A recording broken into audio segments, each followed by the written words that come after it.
Jangan lupa dukung terus channel kami dengan cara subscribe, like, dan juga komen.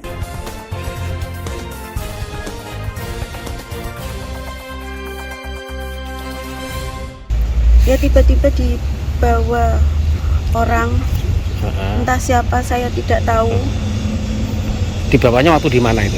di rumah sakit. Mbaknya sudah melahirkan berapa hari waktu itu terus dibawa itu? Habis melahirkan, Langsung dibawa. ya Dikasih uang, Mbak? Ibunya, mbahnya?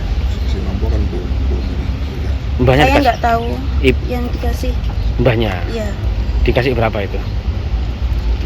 nggak tahu, Katanya untuk apa uang itu? juga nggak tahu. Nggak tahu juga. Tapi diterima uang itu. Ya, Iya. Boleh kak kamu loh jadi bang. iya, Iya, yang menerima ibu saya, Ibunya ya, bukan mbaknya ya. bukan. Mbak di rumah sakit mana mbak? Rumah sakit Islam. RSI. Ya, Mbak setelah mengetahui anaknya Mbak nggak ada, terus gimana Mbak? Yang Mbak lakukan ini? ya terus mencari anak saya. Jadi melaporkan penculikan atau pengambilan bayi, Apa itu? Melaporkan apa? pengambilan penculikan bayi. Penculikan bayi. Ya, iya. Yang pada saat itu lahir tanpa bapak, jadi artinya lahir tidak mempunyai bapak lah, kecelakaan lah itu. Terus pada akhirnya dia lahir pada saat setelah itu lahir di rumah sakit RSI, setelah itu di operasi, sehabis operasi datanglah Bu Sophia dan rekannya. Yang pertama, kedatangan pertama mengambil ari-ari, yang kedua itu mengambil bayi itu. Jadi yang dilaporkan siapa ini Pak? Sophia dan siapa? Dua orang pokoknya itu. Dua orang. Ya, Apa Sophia yang pemesan Pak Jamari juga?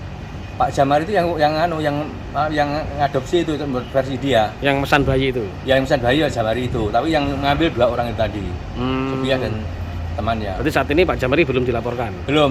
Jadi awalnya dari situ nanti tergantung keterangan dari siapa itu, Sophia, nanti ada unsur paksaan, ada apa tidak, nanti kalau memang ada ya mengarah ke Jamari nanti. Unsur dugaan penculikannya di mananya Pak?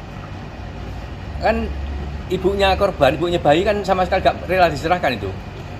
Nah diminta begitu aja, diminta, dia juga ngejar nyari sudah nggak ada di dalam rumah sakit. Itu sebelumnya ada transaksi? Kalau transaksi nggak ada dari versi ibunya korban, ibunya bayi. Si Reza itu ya? Si Reza ya. Terus pasal apa Pak nanti yang disangkakan kepada pelaku ini Pak? Nah ini kalau pasal masih di kajian di PPA sini, nanti monggo penerapan pasal bagaimana Pak. Intinya dari keluarga apa itu, Ibu Reza itu bayi itu kembali. Jadi sampai saat hari ini posisi bayi sudah diketahui? Sudah diketahui. Di tempatnya Pak Jamari. Lokasinya bisa disebut? Lokasinya di Gondang, Kecamatan Pace. Kalau Permintaan dari sana seperti apa Pak? Nah, setelah saya hari Sabtu kemarin itu ke sana, dia itu juga mengiyakan bahwa bayi ada di sana. Dia cuma minta kerugian selama pembiayaan dia di sana. Dia buat perincian sejumlah 24.700.000 nggak salah itu. Ada, saya dikasih rinciannya ada di sini. Pak, kalau bayi diserahkan oleh Pak Jamari, kasus ini bagaimana Pak kelanjutannya? Yang utama itu kembalinya bayi itu aja gitu. Jadi Ya, orang tua ikhlas lah. minta kembali aja gitu Pak? Kembalinya bayi itu aja. Tuntutannya itu aja ya? Apanya ya? Tuntutannya itu? Tuntutannya Bu Risa seperti itu. Minta si bayi dikembalikan kepada ibunya, kepada mereka itu aja. Kalau uang tebusan dimungkinkan mampu enggak? Gak mampu loh, sejumlah 24 juta nggak mampu dia. Jadi kemarin kita kalau sekarang nggak usah gini, nggak usah tunai. Dia minta apa itu DP, setelah itu nanti diangsur. Bu Risa tuh nggak mau. Nominal sebesar itu rasional enggak? Nggak rasional sekali itu. Masa Itu sudah satu berapa hari? hari Pak? Hingga saat ini? Per kemarin itu sudah 14 hari, 24 hari. Tambah 2 hari ya ini, tambah 2 hari. Dengan Pak Jamari minta sebesar itu ada nggak indikasi pemerasannya Pak? Ya jelas ada loh, kalau nggak wajar ya meras namanya itu. Kalau wajar-wajar segini kemarin niatnya dia itu misalnya untuk di apa ya, di openi, ya direbuk yang enak lah setelah gitulah. Kalau misalnya kalah sedikit, dia kan nggak apa-apa terus gitu. Tapi secara prosedur pengalihan bayi ke pihak keluarganya Pak Jamari itu tidak ada ya? Pengalihan dulu dari Bu Reza ke Pak Jamari tidak ada? tidak secara langsung, tidak lewat tadi lagu siapa tadi penjual Sophia Penjual sayur itu. sayur tadi. Nasib bayi Pak kalau Apa? tidak berhasil memberikan tebusan. Malah kemarin saya mau pulang gini, nanti kalau nggak harus selesai hari ini tak terlantarkan bayi gitu. Ya monggo silakan aja lah, dan rela tidak punya rasa kemanusiaan silahkan saya bilang gitu. Oh, sudah ada ancaman gitu ya. Udah itu Berarti nanti Jumari akan dilaporkan juga nih Pak? nanti awal seperti itu nanti awal dari dari Sopiah dulu nanti. Kan dari keterangan itu nanti yang Bang siapa yang menguasai bayi kan seperti itu arahnya nanti. Pak, ini kan kejadiannya di dalam rumah sakit Pak. Iya. Adakah dugaan keterlibatan pihak rumah sakit ini Pak? Kelihatannya nggak ada, karena apa? Karena pada saat ngambil itu sudah diselesaikan semua administrasi. Bayi sudah dalam kekuasaan si ibu korban Risa tadi. Jadi pelaku utama Gimana? Asmijan, Asmijan ini kan. berarti resmi Nggih, Bu nggih. Nggih. Itu lah.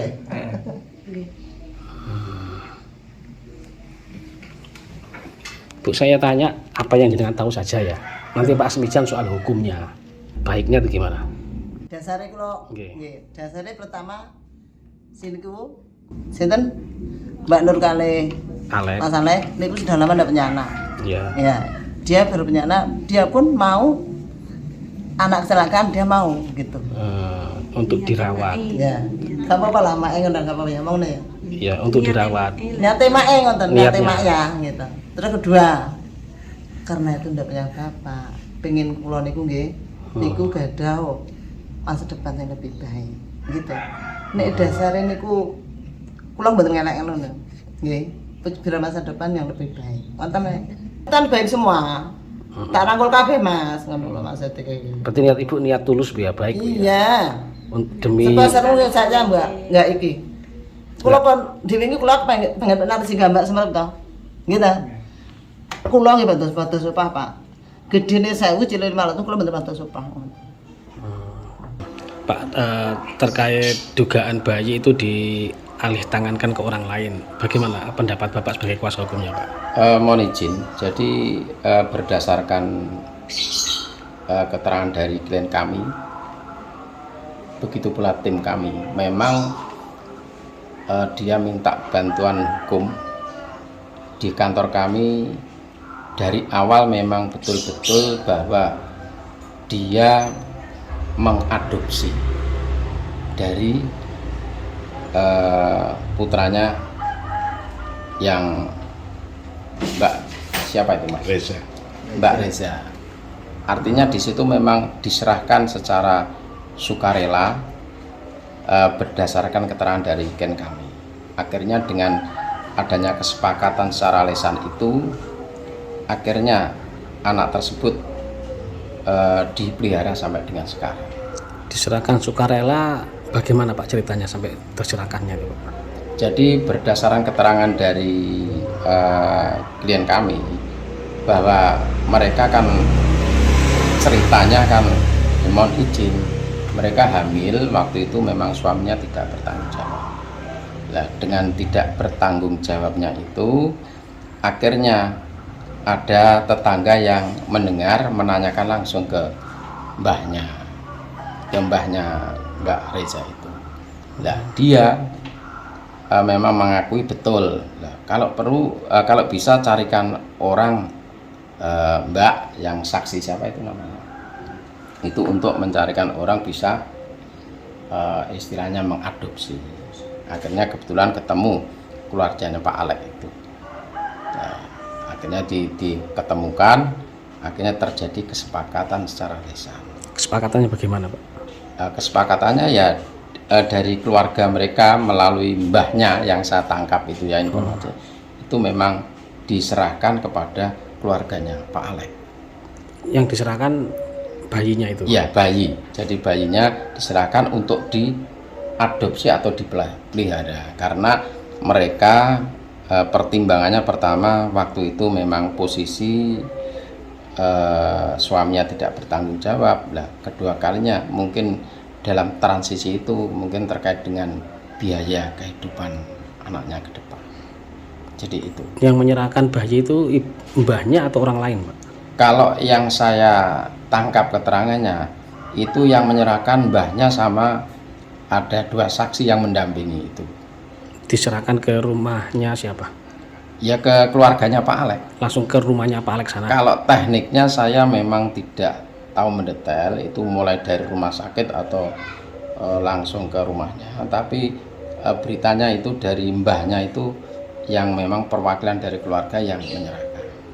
Apa sudah seizin dari ibunya Pak, ibu kandungnya? Wah, kalau itu kita tidak tahu karena dari pihak keluarganya Pak Alek intinya mungkin sudah ada kesepakatan percaya dengan mbahnya, nah akhirnya dia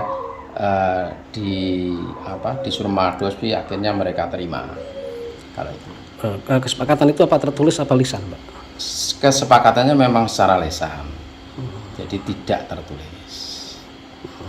Apa ada biaya-biaya khusus Pak yang diberikan oleh Pak Alek kepada pihak keluarga? Begini, jadi berdasarkan keterangan dari keluarga Pak Alek, dari pihak orang tua kandungnya setelah melahirkan itu kan pertimbangannya memerlukan perawatan untuk kesehatan ibunya. Nah, pada waktu itu dari keluarganya ibu kandung itu melalui mbahnya itu memang minta dibantu untuk perawatan.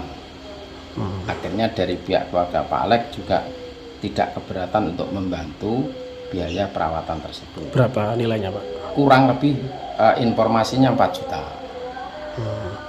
Pak, setelah pihak keluarganya Bu Reza meminta kembali bayi itu, bagaimana respon dari Pak Alek? Begini, sebenarnya respon dari beberapa Pak Alek itu sangat positif kalau memang dengan terpaksa untuk diminta kembali. Bahkan kemarin dari pihak perwakilan keluarga sana itu memang datang ke rumahnya Pak Alek, itu ya intinya menyampaikan didampingi dengan mbahnya. Jadi mbahnya memang ikut ke situ, yang intinya untuk menyampaikan bahwa anak itu akan diminta kembali.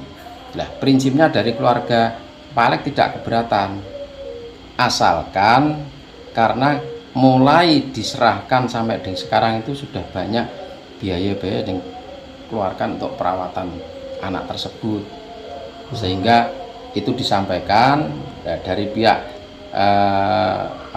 mbahnya yang didampingi oleh didampingi oleh pengacaranya lah waktu itu, mungkin bilangnya itu dia menanyakan itu minta ganti rugi berapa. Kita tidak minta ganti rugi, tapi minta biaya yang sudah keluarkan itu untuk dikembalikan saja. Kalau itu sudah disiapkan, kita tidak ada masalah, bayi akan kita serahkan. Berapa nilainya Pak? Kalau waktu itu sudah dirinci kurang lebih sekitar 27 juta. Berarti cuma minta uang itu kembali aja Pak? Iya, betul. Nggak ada Jadi yang lainnya maksudnya? tidak ada. Jadi sebenarnya dia tegas hanya uang itu dikembalikan saja kalau memang keluarganya itu ternyata menarik kembali. Jadi tidak ada tuntutan lain-lain. Pak, dengan kuasa hukumnya dari Bu Reza mendatangi Polres melaporkan, ini bagaimana sikap dari Bapak sebagai kuasa hukum ini? Jadi kalau kami selaku kuasa hukum akan mendampingi secara normatif, akan kita jelaskan menurut keterangan dari klien kami bahwa mereka memang betul-betul tidak menjual tidak istilahnya jual beli atau merampas anak, tapi memang betul-betul dia ada kesepakatan secara lisan untuk mengadopsi anak tersebut. Saat ini adopsi secara legal atau masih di bawah tangan? Jadi memang untuk karena ini masih dalam proses, bahkan sebenarnya kami sudah diberikan tugas waktu itu sebelum ada persoalan itu untuk mengurus adopsinya. Sudah kita siapkan berkas-berkasnya untuk kita urus di pengadilan agama. Nah, artinya di sini adopsinya memang masih di bawah tangan karena masih dalam proses. Itu. Yes.